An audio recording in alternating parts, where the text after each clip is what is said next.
ঈশ্বর লাভ করতে পারে বিলক্ষণ, সেই তত্ত্ব এবার দিতে হরি এলেন অবনীতে। সেখানে শুধু প্রেম প্রয়োজন, প্রেম। আর কি? এই গার্হস্থ্য ধর্ম করতে গেলে বসে শোনেন জ্ঞানী দলে, মাতা পিতায় ভক্তি না হলে ওটা আদর্শ গার্হস্থ্য ধর্ম হবে না কখন। হরিবল হরিবল। এই জন্যে তোমরা যে যে ধর্ম করো না তাই মাতা পিতার প্রতি কিন্তু ভক্তি চাই। স্ব স্ব কর্তব্য করিতে হইবে পালন। যেমন মাতা পিতার প্রতি সন্তানের ভক্তি থাকিবে, তেমন মাতা পিতার ও সন্তানের প্রতি কর্তব্য রক্ষা করতে হবে। সন্তানকে সুশিক্ষিত করতে হবে, সন্তানকে ভালো মানুষ করার জন্য একজন সদ্গুরু ধরাতে হবে। কেন তো হবে না? কারণ সদ্গুরু যদি না ধরে শিক্ষিত হয়ে যাবে অনেক উপরে। যদি চৌর্যবৃত্তি থাকে তার ভিতরে, হয়তো সে আইএএস পাশ করে ডিএম সাহেব হয়ে পড়ে, কিংবা ডব্লিউবিসিএস পাশ করলো, বিডিও হয়ে পড়লো। তার মধ্যে তো আগের থেকে চুরি বিদ্যা ছিল, সে তো গিয়ে তারপরে ওই চুরির দল গড়াবে আর টাকা মারিয়ে খাবে। এই জন্য ভালো মানুষ তো আগে প্রয়োজন নাকি? খালি শিক্ষার দ্বারাই হয় নাকি? শিক্ষিত হলে যদি সব হয়ে যেত তাহলে তো মানুষ ভালোই হয়ে যেত। ঠিক বলছি না বেঠিক বলছি? তাহলে মানুষকে মানুষ করবার তরে কি কি পদ্ধতি এবার হরি দিয়েছেন তাই আমাদের ধারে। তাই তার দ্বাদশ বাণীর ভিতরে আমরা কি পাই? প্রথমত সদা সত্য কথা বলো বলিবে, পরিস্ত্রীকে মাতৃসম জ্ঞান করিবে, চরিত্র পবিত্র মানুষের সঙ্গে জাতিভেদ করিবে না। আছে না এগুলো? মাতা পিতার প্রতি অটুট ভক্তি রাখিবে। তাহলে এই যে যে শিক্ষাগুলো, ধর্ম আছে দুই প্রকার, কাণ্ড বড় চমৎকার, একটা ব্যবহারিক আর একটা আধ্যাত্মিক। মন দিয়ে করিবেন শ্রবণ। তাহলে তোমার ব্যবহারের মধ্যে যদি ধর্ম ফুটে না ওঠে, তুমি ধার্মিক হতে পারোনি কখন। হরিবল হরিবল। কি সুন্দর দেখেছেন? আমি বলি সবার বরাবরই, আমি যতই ধর্মীয় পোশাক পরি, আমার মন যদি অশুদ্ধ রয় তাহলে ধর্মের পোশাক পরে গায়। আমি যদি কুকর্ম করি সাধন, তাহলে ধরা পড়লে কি হবে? পুলিশ দেবে গাদন, ছাড়বে? এই জন্য অনুকরণ আর অনুসরণ দুটি শব্দ আপনারা একটু করে দেখেন বিশ্লেষণ। অনুকরণ কারে কয়? অসীম সরকার যা যা পরে গান গায়, আমি ওই রকম কাপড় পরবো, ওই রকম ধুতি পরবো। উনি পান খায়, আমিও পান খাতে খাতে চাবাতি চাবাতি উঠবো, ঠোঁট লাল বানাই ফেলবো। এর কয় অনুকরণ। আমি অসীম সরকার যখন আমার পরমশ্রদ্ধেয় গুরুদেব প্রয়াত রসিকবাবুর সঙ্গে গান শিখছিলাম, অনেক আগের কথা তো, তা অশোকনগরে কবিগান আশরাফাবাদ কলোনিতে বসে আছি আমি গুরুদেবের সাক্ষাতে। উনি না ঘুমালে আমি ঘুমাতাম না, উনি না খেলে আমি খেতাম না। বেশি গরম হলে সেবা, সবসময় সেবার মধ্যে থাকতাম। উনি যে যে বাক্য দিয়েছিলেন বাক্য সঠিকভাবে পালন করতাম। হঠাৎ একজন ব্যক্তি আসছে। রসিকবাবুকে কারা কারা দেখছেন? হাত তোলেন তো। রসিকবাবুকে কারা কারা দেখছেন? আচ্ছা, এই কয়জন। ওনার মাথায় কি থাকতো? কি? কেউ কথি পারতিস কি? আরে গান্ধী টুপি। মাথায় টুপি থাকতো না? উনি টুপি ছাড়া গান গাতো নাকি? মনে নাই তা? আমি তো তাই কইছি, মাথায় কি থাকতো? মাথায়। আর আমি যদি জিজ্ঞেস করতাম ওনার গায়ে কি ছিল, তাহলে বলতে পারতেন সেটি ছিল। আমি কইছি মাথায় কি থাকতো? টুপি পরে গান গাতো। বুঝতে পেরেছে? এক ভদ্রলোক আইছে, ঠিক ওই রকম টুপি মাথায়, একদম রসিক বাবুর মতো একটা হাতের চামড়ার ব্যাগ, আর ওই রকম ধুতি কুচি দিয়ে, সাদা ধুতি, রসিক বাবুর কালারের পাঞ্জাবি, ওই রকম পান খাতি খাতি এসে প্রণাম করিছে। আমি তাকায় রইছি। রসিকবাবু জিজ্ঞেস করলেন, আপনি কে? বলে, আপনি আমাকে আপনি বলবেন না, আমি আমার বাড়ি গুমাতে, আমি আপনার সাক্ষাতে কবিগান শিখতে এসেছি। বাবু বললেন, তোমার আর কবিগান শিখতে হবে না, তুমি তো রসিক হইয়েই আমার দ্বারে চলে আইছো, যাও গাইয়ে বেড়াও গে গান। এবার তোমার এই টুপি মাথায় দিতে কইছে কিনা? তোমার কি সেটি হইছে নাকি? হ্যাঁ, তুমি একদম রসিক। একে বলে অনুকরণ। আর অনুসরণ কারে কয়? যে বাক্য দেবে সেই বাক্য পালন করে চলতে হবে। গুরু বাক্য অনুসরণ করে চলা। বুঝেছেন কি বলছি? হ্যাঁ, কায়দা আছে, অত সোজা না। বেশিরভাগ মানুষ যারা অনুকরণ পিয়াসী তারা। তাহলে আমি যা না তাই যদি সেজে ঘুরে বেড়াই, তাহলে ধরা পড়লে কি হবে? আমি যা না তাই যারা সাজে, অভিনয় বলে তারে এই মঞ্চ মাঝে, তাই না?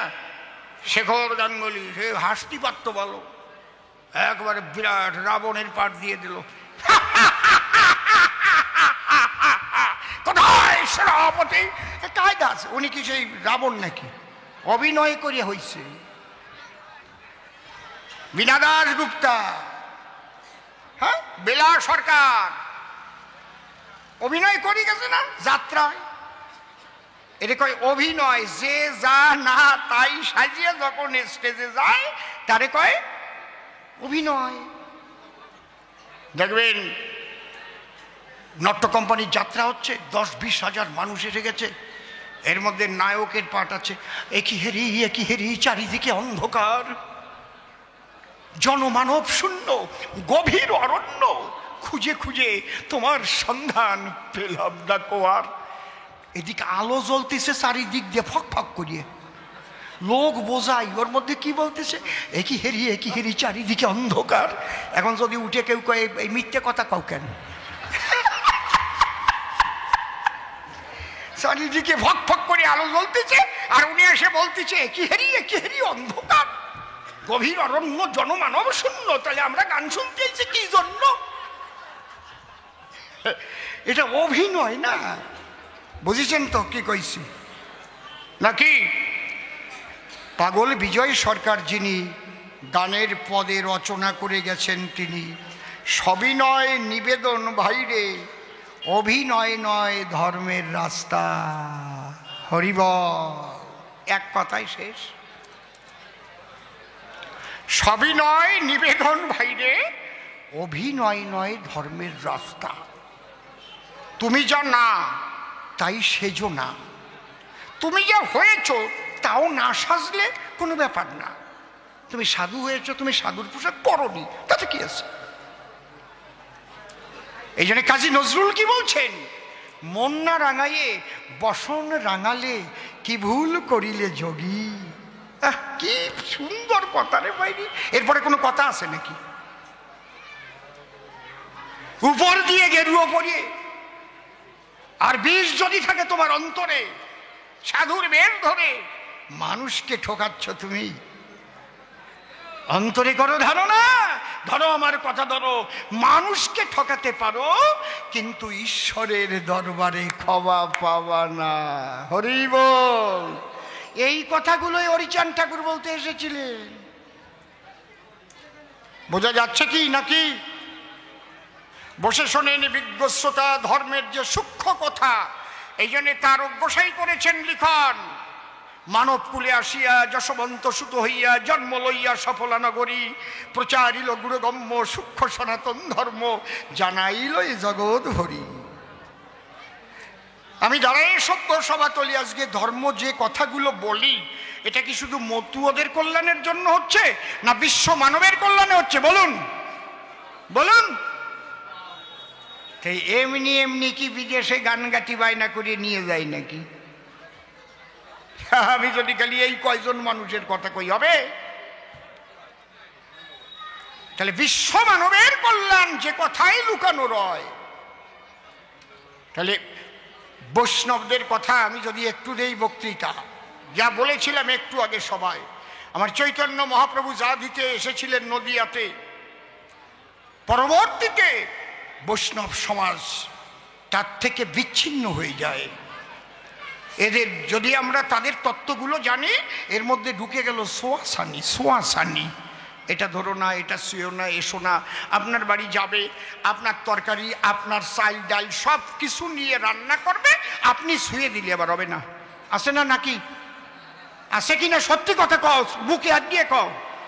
তাহলে আপনাকে ছোট চিন্তা করছে কিনা সে? কেন আপনি শুয়ে দিলে হবে না? তাহলে আপনার দীক্ষা দিল কেন? এই জায়গায় দাঁড়াইয়া পাগল বিজয় বললেন, শুয়ে দিলে যে গুরুর জয় জাতিকুল, তার নৌকায় পার করবে তোমায়। তার নৌকায় মানে ভবনদী পার করবে তো গুরু, তাই তো নাকি? ওই যে গরুর লেজ ধরে, ওই গরু মানে তো ওটা প্রতীকী গুরু। তার নৌকায় পার করবে তোমায়, সেই কথাটা ভাবাই ভুল। শুয়ে দিলে যে গুরুর যায় জাতিকুল, আজকে তুমি শুয়ে দিলে যে গুরুর জাত যায়, খেতে পারে না, তার নৌকায় কি ভবনদী তোমারে পার করবে? ওই জায়গায় দাঁড়ায় থাক, মোটে নৌকার দ্বারে আসবি নিয়ে, বুঝিস নিয়ে? তুই ছোট জাত। কেমন লাগতেছে কথাবার্তা? কেমন লাগতেছে? ভালো লাগতেছে নাকি? আরে কথা কও না কেন? তার কি? শুয়ে দিলে যে গুরুর যায় জাতিকুল, তার নৌকায় পার করবে তোমায়, এ কথাটা ভাবাই ভুল। তাহলে ধর্ম কেমন হবে? ধার্মিকই বা কেমন হবে? ধার্মিক হবে উদার, অনন্ত আকাশে যার মন করবে বিচরণ। ধার্মিকের কাছে থাকবে না কোনো জাতকুলের বাঁধন, সে হচ্ছে আনন্দে করবে বিচরণ। হরিবল হরিবল। সেই তত্ত্ব দেবার তরে হরি ঠাকুর এলেন এবারে। এই জন্যই বলেছেন তারক গোসাই কলম ধরিয়ে যে বেদ বিধি শৌচাচার নাহি মানিতাই, কুকুরের উচ্ছিষ্ট পেলেও তা খাই। আর একখানা প্রশ্ন করে গিয়েছে কাব্য বাসরে, আচ্ছা তোমার তারক গোসাই কলম ধরে লিখলো যা, এইটা বুঝতে পারি নাই কি? মতুয়ার প্রেম ভক্তি অকামনা, তন্ত্র মন্ত্র নাহি জানে ব্রজ উপাসনা, বা নাহি মানে ব্রজ উপাসনা। তাহলে তন্ত্রমন্ত্র নাহি মানে ব্রজ উপাসনা, মতুয়ার প্রেম ভক্তি অকামনা। অকামনা যদি হয় তাহলে ওরা কান্দি কামনা সাগর কেন বানায়? প্রথম জবাব দিচ্ছি সবার ঠাই, হরিচাঁদ গুরুচাঁদ ঠাকুর কামনা সাগর করে নাই। তাহলে এই কামনা সাগরকে করেছিল খনন। মন দিয়ে কথাগুলো করিবেন শ্রবণ। আমি বলি নিরবধি, এখানে অশ্বিনী গোসাইয়ের হরিসঙ্গীত বই থাকে, যদি নিয়ে আসলেই দেখতে পারবেন সেখানে লেখা আছে। কি লেখা আছে দেখি, কেউ পড়িছেন নাকি?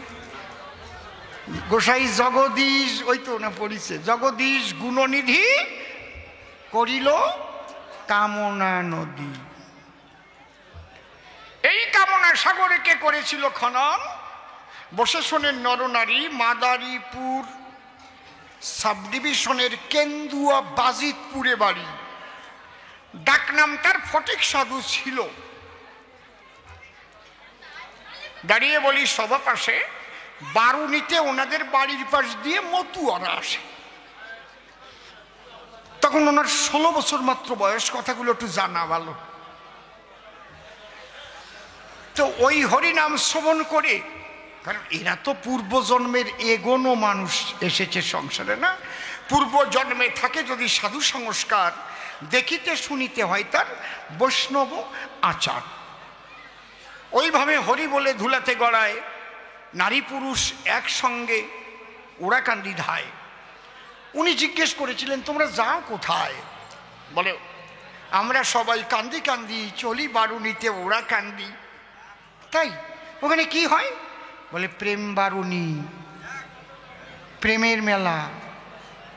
ওরাকান্দি গোলার ঘাটে হরি নামের তুফান ওঠে। ফটিক ভাবলো মনের নিকটে, তাহলে আমি একবার যাই দেখি। কই খালি হরি নামের মেলা? বলে হ্যাঁ, লক্ষ লক্ষ মানুষ যায় হরি বলে ধুলাতে গড়ায়। উনি প্রথম যখন গেছে ওই মেলায়, দেখে কাজ সারা হয়ে গেছে,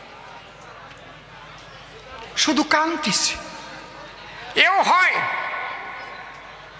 এও হয়। কিন্তু যে মানুষটার উদ্দেশ্যে মানুষ চোখের জলে ভেসে দূর দূরান্ত থেকে পদব্রজে এসে হরি বলে ধুলাতে গড়ায়, হায় রে, যদি আরো আগে জন্ম নিতাম সেই হরিচাঁদকে দেখতে পেতাম। এমন অভাগা আমি জন্মেছি ধরায়। ঠাকুর, এ তুমি কোন প্রেম দিয়ে গেলে? তোমার প্রেমে জাতি ভুলে নারী পুরুষ ঊর্ধ্বে বাহু তুলে প্রেমানন্দে হরিনাম সর্বদাই। কোথায় তুমি দয়াল হরি? দেখা দেও, দেখা দেও দয়া করি। হরি বল বলতে বলতে ফটিক ওখানে ভাব সমাধিস্থ হয়ে যায়। ওই অবস্থায় পড়েছিল, হঠাৎ একজন এসে ডাক দিল, হাত ধরে টান দিল, জগদীশ। একদম স্বয়ং হরিচাঁদের রাখা নাম হচ্ছে জগদীশ। যখন প্রেমের ছোঁয়া পেল, নয়ন উন্মিলিত করে তাকিয়ে দেখলো, তুমি কে? বলে তুই যাকে দেখার তরে আকুল হয়ে আখিল রে, হরিবল বলিও ধরে হয়েছিলে ধুলাতে পতন। তোর ভালোবাসায় থাকতে না পেরে আমি গোলক হতে নেমে এসেছি তোর ধারে। আমি তোর হরি ব্রহ্ম সনাতন। হরিবল, হরিবল। তুমি সেই জগদীশ, তুমি আমার জগদীশ। হ্যাঁ, তোর নাম আজ থেকে রাখলাম আমি জগদীশ। জগদীশ গোসাই যখন চরণে লুটায়, মস্তক যখন ঊর্ধ্ব দিকে উঠাইল, সেই দেখে হরি অন্তর ধ্যান হইল। এই যে জগদীশ পাগলের মতো হয়ে গেল। পেলাম কি, পেলাম কি, চলে গেল। হরিবল, হরিবল, হরিবল, হরিবল। গুরুচাঁদ ছিলেন গদি ঘরে, ডাক দিয়ে বললেন, তারক চাঁদ রে, দাদা কি, তুমি একটু যাও। দেখো নিম গাছতলা একটা 16 বছরের ছেলে পাগল হয়ে গেছে, হরিবল বলে ওরে ধরে নিয়ে আস ওই জায়গায়, ওর দাবায় কাজ হবে। তারক গোসাই হাতে ধরিয়ে দিল গুরুচাঁদের পদনখরে। এই যে দরা মরা। ফটিক গোসাই তারক গোসাই শিষ্য। গুরুচাঁদ তারকের ডেকে ডেকে কয়, আজ থেকে ফটিকরে দিলাম তোমার।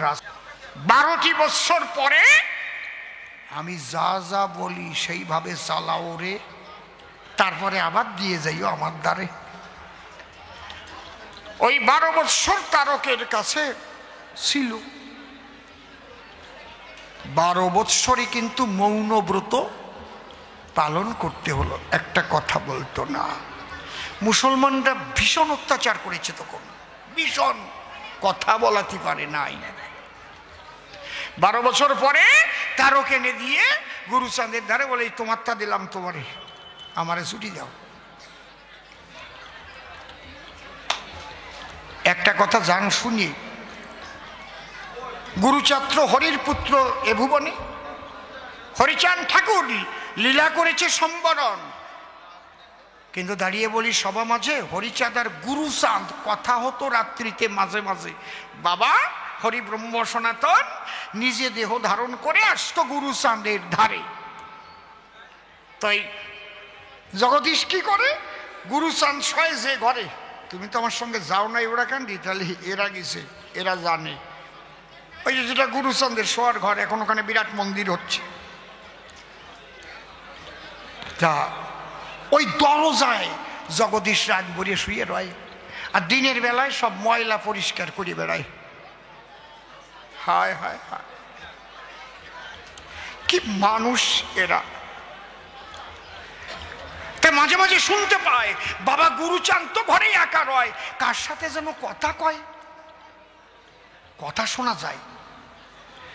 জগদীশ মনে ভাবে আজকে রাত্রিবেলা গুরুচাঁদের খাটের তলায় পলায় থাকতে হবে, এই কার সঙ্গে কথা কয়। এই ভেবে খাটের তলায় লুকাইয়াছিল। আজকে যখন শ্রীহরি এলো, এখন এসে ডাক দিয়েছে, গুরুচাঁদ বাবা আসো। আসবো কি করিয়ে, তোর খাটের তলায় চোর বলাইছে। কয় বাবা ও তো অন্য কিছু চুরি করিতে নাহি চায়, ও তো হরি প্রেম ধন ছাড়া আর কিছু চায় না।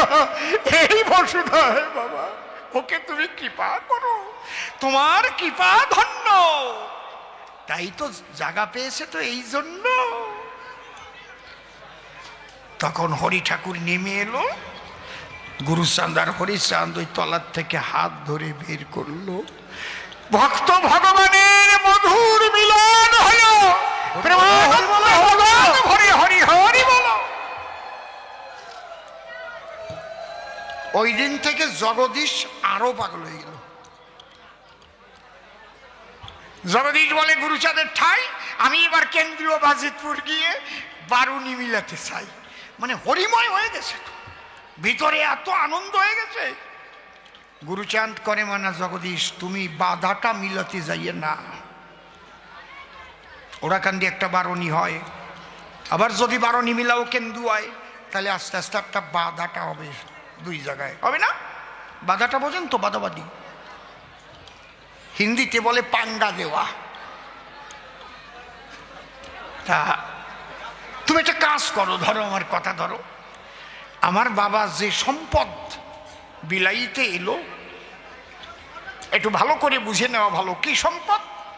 অহৈতু কি অকামনার রাগাত্মিকা বেদাতীত।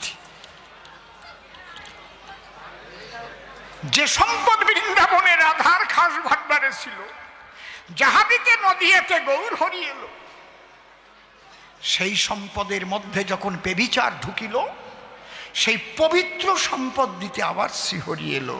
জয় হরি বল। এই অকামনা প্রেম কি সবাই আগে বুঝতে পারে? তুমি একটা কামনা সাগর তৈরি করো, আদেশ দিলাম তোমারে। যারা আসবে ওই কামনা সাগরে ডুব দিয়ে যা কামনা করবে, কামনা যখন পূর্ণ হবে আমার বাবার উপর ভক্তি বাড়বে। বুঝতে পারছেন ব্যাপারটা কি বলছি? মানত করবে, আমি যদি একটা সন্তান পাই, বাবা অন্তরে আমার আছে ভাবো আমি 7 দলের মৎসব দেব। এইবার সন্তান দিল যখন হরিক্ষীরোৎসাহী আনন্দেতে স্বামী স্ত্রী আছে, এইবার 7 দলের মৎসব পাঠাইয়ে দেশে। মতুয়ারা যখন হরি বলিয়ে নাচে, হরি নামের ডঙ্কা যখন বাজিছে আঙ্গিনায়, বসে শোনেন জ্ঞানী দল ওই ছেলেটারে গিয়েও তখন মতুয়ার চরণ তলে দিল, ধুলা মাখে গায়। একটা প্রেমের বন্যা হলো সেই জায়গায়। এই যে দেখবেন শ্রী শ্রী চৈতন্য চরিতামৃতে 2টো লাইন লেখা আছে, পড়তে পড়তে একদিন ওই জায়গা যে পাইয়ে না কি আনন্দটা যে হলো। কাম লাগি কৃষ্ণ ভজে, ভালো করে শোনেন, আজকের আলোচনা একেবারে সহজ না, কিন্তু কাম লাগি কৃষ্ণ ভজে পায় কৃষ্ণ রসে, কাম ছাড়ি দাস হইতে হয় অভিলাষে। চৈতন্য চরিতামৃত বসে শোনেন, জ্ঞানী শত সুধী শত, এমন একখানা গ্রন্থ যেটা সাধারণভাবে লেখা হয় নাই। ওর মধ্যে কিছু ব্রজবুলি আছে, কিছু হিন্দি টাচ করা আছে, কিছু বাংলা টাচ করা আছে। এমনভাবে একেবারে আমি আপনার বাড়িতে যাইব, গিয়ে পেট ভরিয়া ভাত খাইব, এইরকম সাজানো নাই। বুঝেছেন কি বলছি? কাম লাগি কৃষ্ণ ভজে পাই কৃষ্ণ রসে, দেখছেন এটা ওই আগের ডা পরের ডায়, কাম ছাড়ি দাস হইতে হয় অভিলাষে। এখানে কি বলতে চেয়েছে এই লেখার আভাসে? প্রথম মানুষ কামনা লইয়াই করে ভজন, নিষ্কাম জগতে বলো যায় কোনজন, কাম লাগি কৃষ্ণ ভজে। তাহলে কামনা লইয়া কোনো সাধুর দরবারে যায়, কামনা লইয়া কোনো মন্দিরে যায়, জাগতিক জগতের কিছু পাইবার আকাঙ্ক্ষায়, তাই তো? যখন সে আকাঙ্ক্ষা পূর্ণ হয় তখন সাধুগুরু বৈষ্ণবকে ডেকে যখন বাড়িতে সেবা দেয়, তাহলে সাধুগুরু বৈষ্ণবের যখন হয় আগমন, তাদের দ্বারায় প্রাপ্ত হয় হরি বা কৃষ্ণ প্রেমধন। কাম লাগে কৃষ্ণ ভজে, পায়ে কৃষ্ণ রসে। যখনই সাধুগুরু বৈষ্ণব আসে, কৃষ্ণ প্রেমধন প্রাপ্ত হয়, কাম ছাড়ি, তখন আর কামনা থাকে না, দাস হইতে হয় অভিলাষে। শুধু কি মানুষ কামনা সাগরে কামনা করতে আসে? কামনা সাগরে এমন মানুষও যায় সারা জীবনের কামনা বিসর্জন দিয়ে একবার প্রেমানন্দ হরি প্রেম ধন কামনা করে সেথায়, সব কামনা বিসর্জন দেয়। একটা পালা আছে দেখবেন, কামনা সাগরে পুত্র বিসর্জন, শোনেন নাই?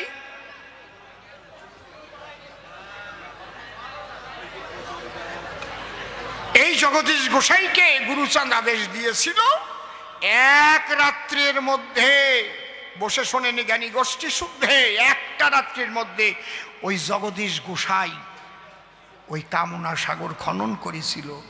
সোজা কথা না, এবারে নাকি মানুষ।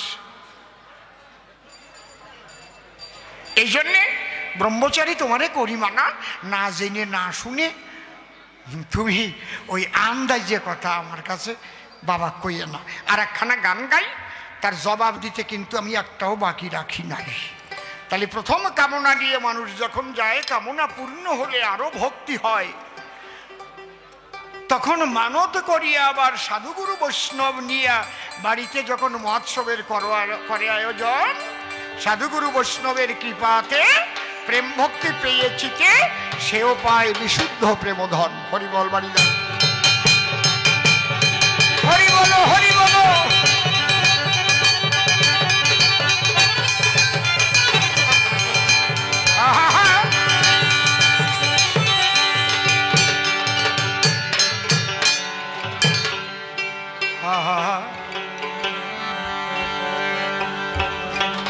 ওরে কবে সিধা মোড়া কান্দি,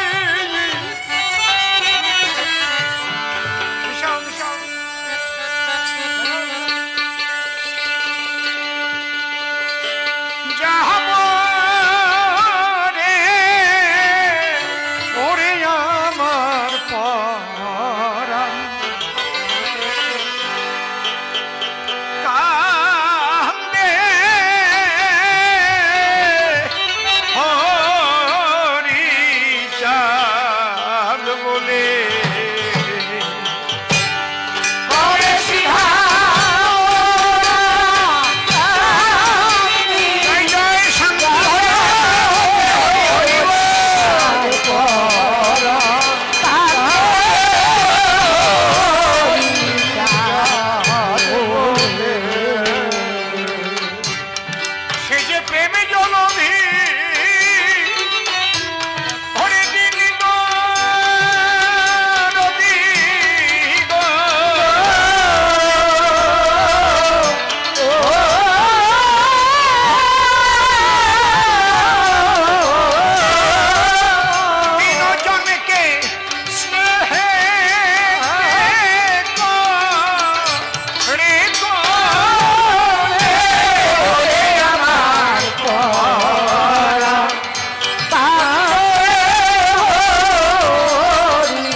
আমার ওরা কান্দির মানুষ রতন, ওরে করো মন সেই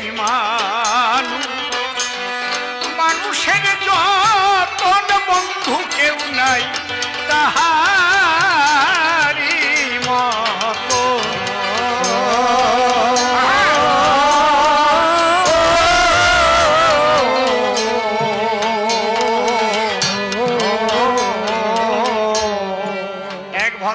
প্রশ্ন করেছিলেন, শ্রদ্ধেয় দাদা নিশিকান্ত সরকার মশাই ওটা করেননি,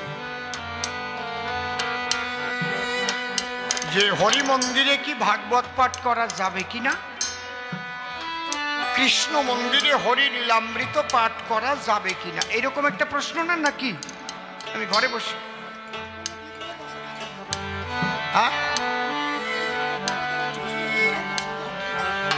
যদি এখানে ভাগবত পাঠ করে তাহলে কৃষ্ণের বিগ্রহ বসাতে হবে কি না?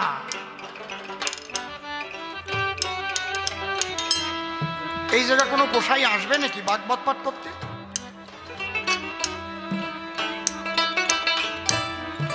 কোনো গোসাই কি এখানে আসতে চাইছে যে আমি এই মন্দিরে ভাগবত পাঠ করব? আর কোনো মতুয়া গোসাই কি কোনো কৃষ্ণ মন্দিরে গেছে নাকি যে আমি তোমার এখানে একটু হরিলীলামৃত পাঠ করবো? এরকম হয়েছে নাকি? হ্যাঁ, এই প্রশ্নটা উঠলো কি, কেন, ব্যাপারটা কি?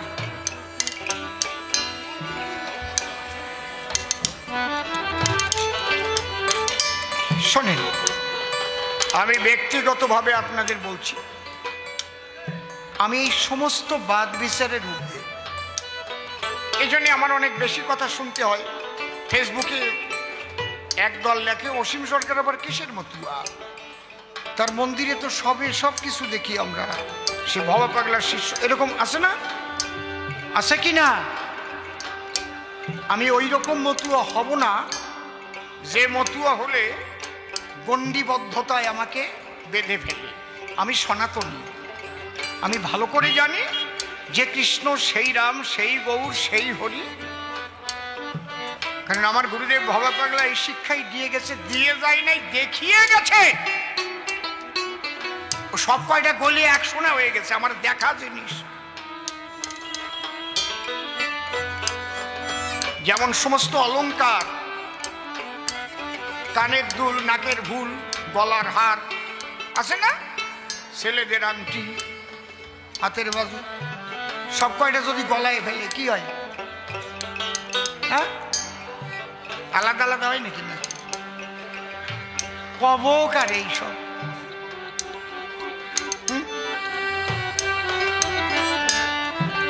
সব এক হয়ে যায় না? সব এক করে ঠাকুর ভবা পাগলা দেখাইছে আমাদের। সেই জ্যোতির্ময় জগৎ কি যে না দেখেছে, সেই গণ্ডিবদ্ধতা থেকে বাইরে আসতেই পারবে না। বুঝতে পারছেন কি বলছি? আমি প্রথমে দাঁড়িয়ে কি বললাম, আমার মন্দিরে কোনো মুসলমান যদি নামাজ পড়তে চায় আসো, আমার জায় নামাজ কেনা আছে, তার জায় নামাজ নিয়ে আসতে হবে না। জায় নামাজ কারে কয়টা জানেন? একটু লম্বা টাইপের সরু পাটি, যার উপরে মুসলমানরা নামাজ করে, কিন্তু তাকে আমি নামাজ করতে দেব, তার মসজিদে কিন্তু আমি ডঙ্কা নিয়ে হরিনাম করতে যাব, আমারে সেইটা দিতে হবে। কি খারাপ কথা কইছি নাকি?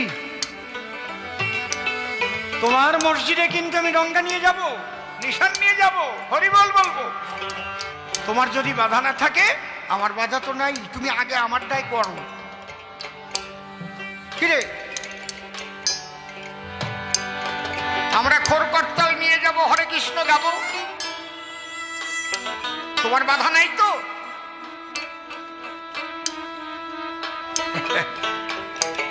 আমার শ্বশুর বাড়ি একটু মেলা দূর, আসানসোল, কয় ঘন্টা লাগতো যে জাতি, সেই ব্ল্যাক ডায়মন্ডে উঠিয়ে একবার যাচ্ছি, আমার পাশেই সিট পড়েছে এক মৌলবী, এই সব দাড়ি আর আল খেললা। হ্যাঁ, ভাবলাম যাচ্ছি যখন একটু কসলা কসলি করতে যাই।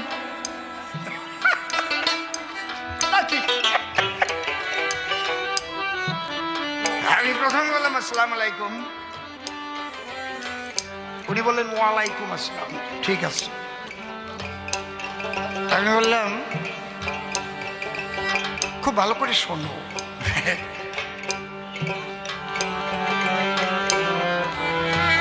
ভেরি ইন্টারেস্টিং ট্রুথ স্টোরি, মানে সত্য গল্প একদম, এগুলো বানানো না। আমি বললাম আপনার কাছে একটা প্রশ্ন করব, কি? আচ্ছা, লা ইলাহা ইল্লাল্লাহু মুহাম্মদ রাসূল, এই কলেমা পড়লে আমার পড়া নবুল কলহু আল্লাহু আহাদ আল্লাহুস সামাদ লাম ইয়ালিদ ওয়া লাম কলহু আল্লাহু আহাদ আল্লাহুস সামাদ লাম ইয়ালিদ ওয়া লাম ইয়াকুল লাহু কুফুয়ান আহাদ, সূরা ইখলাস। আল্লাহ সর্বশক্তিমান। যেমন আমাদের আছে বেদে যদেকং নিষ্কলং ব্রহ্ম ভূমাতীত নিরঞ্জনম অপ্রতর্কম অভিজ্ঞম বিনাশোৎপত্তি পরিবর্জিতম, ঠিক ওই রকম সূরা ইখলাস। বললাম এই যে আপনাদের তো মুসলমান ধর্ম, তাই? হ্যাঁ। আপনারা আল্লাহর ইবাদত করেন, হ্যাঁ, আল্লাহ সর্বশক্তিমান সূরা ইখলাসে বলছে, আপনারাও তাই ভাবেন। আমার প্রথম কথা হচ্ছে, আল্লাহ কি সাকার হন না? না। বললাম যদি তিনি সাকার হতে না পারেন তাহলে তার একটা শক্তি কম থেকে যায় না? আর এই জগতে যা কিছু দেখা যাচ্ছে সবকিছুর মধ্যে কি আল্লাহ নেই? উনি কিন্তু এবার মানে মনে মনে মনে মনে একটু অখুশি হচ্ছে আর কি। আমি তো সূরা ইখলাস দিয়েই মারিছি। আমার তো কোরআন পড়া আছে, বাইবেল পড়া আছে, ত্রিপিটক পড়া আছে, গ্রন্থ সাহিব পড়া আছে। কোন জায়গায় কি নিয়ে কবি গান বাঁধবে তা তো আর বলা যাবে না। সবাই তো আমার নিশিদা না, আর সবাই মতুয়া সম্প্রদায়ের গানও দেয় না। এমন জায়গায় বেড়ে পড়বে সেখানে বললো হিন্দু মুসলমান পালা করেন, আমার না পড়া থাকলে কি করি, হবে কি? তাহলে আপনারা আল্লাহ যে সাকার হয় এটা আপনারা বিশ্বাস করেন না? বল না, খুব ভালো কথা। আচ্ছা, আমরা কিন্তু বিশ্বাস করি একই শক্তি, যিনি আল্লাহ তিনি হরি। না না না না না না না না, একদম না। আল্লাহই হচ্ছেন একমাত্র সর্বশক্তিমান। আল্লাহ হরি হতে যাবে কেন? আল্লাহ কৃষ্ণ হতে যাবে কেন? আমি বললাম তাহলে আপনার কথাই হচ্ছে মুসলমানরা সব আল্লাহর বাচ্চা আর হিন্দুরা সব হরির বাচ্চা, তাই তো নাকি? আপনার কথা যে হিন্দু জানা তারা সব হরির বাচ্চা আর মুসলমানরা তারা আল্লাহর বাচ্চা, তাই তো নাকি? আর খ্রিস্টানরা গডের বাচ্চা। কথা কন না কেন? হিসেবে তাই তো হয়। তা আমি আপনাকে একটা প্রশ্ন করি, কি হাঁসের বাচ্চা হাঁসের মতো হয়, মুরগির বাচ্চা মুরগির মতো হয়, গরুর বাচ্চা গরুর মতো হয়? তাই আল্লাহর বাচ্চা আর হরির বাচ্চা হিন্দু মুসলমান এক মানুষের মতো হয় কেন? আলাদা তো কিছু হয় না।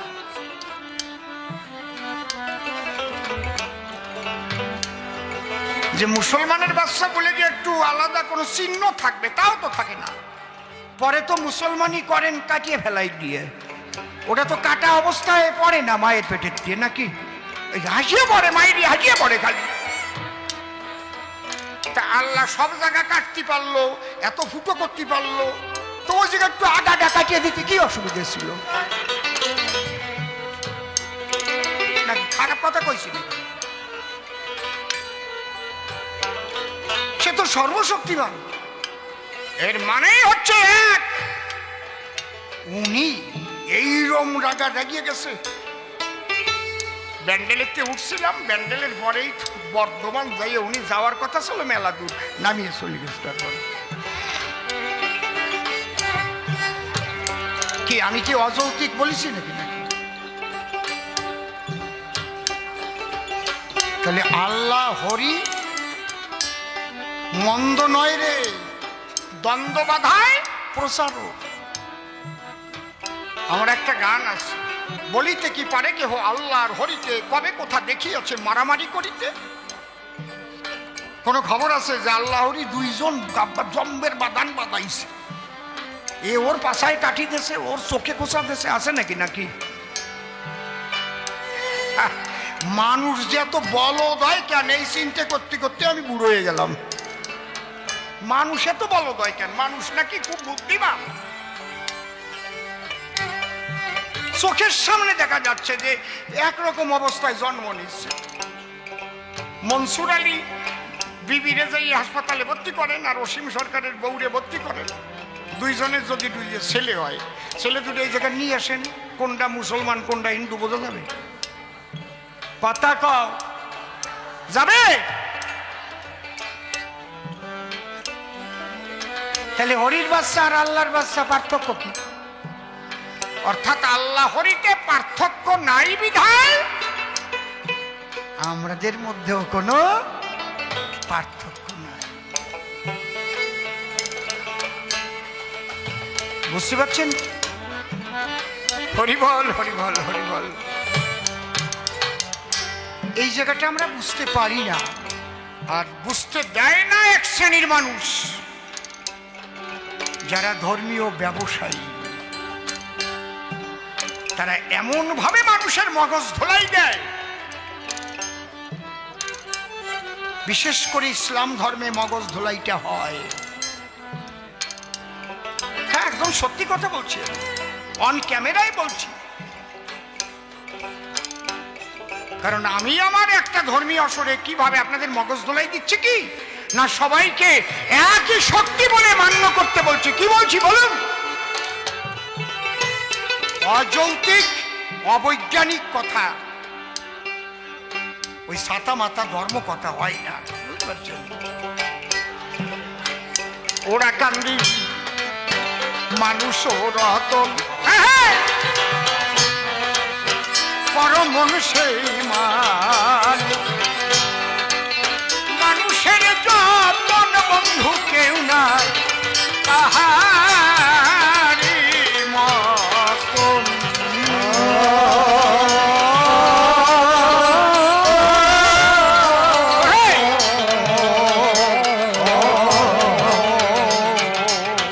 ওটার যতনে ওরে মিলিবে রতন গো।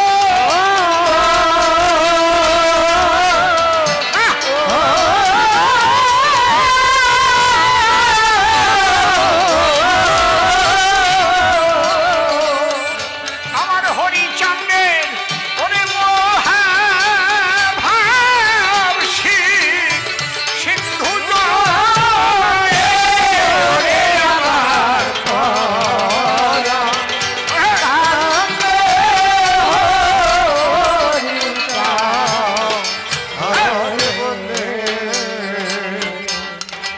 ওরে কলি জীবে দিতে পারে পথ, আমার ওরা গান্ধীর সহ সহজ সরল মত পথের পরে হরি নামে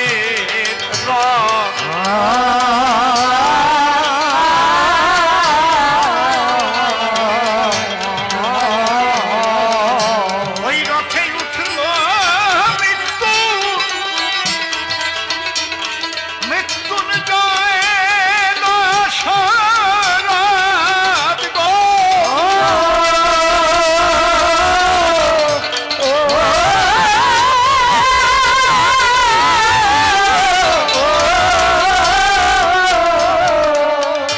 আমার গোলক তারক মহানন্দ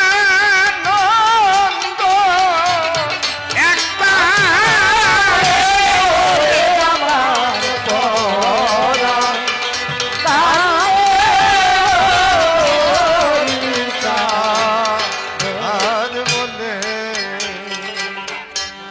ওরে যে তাহারে দেখেছে একবার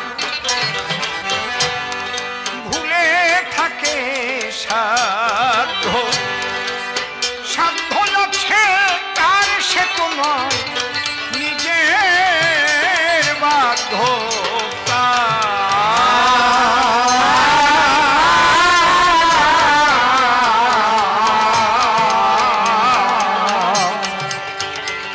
দিয়ে হরিচাঁদে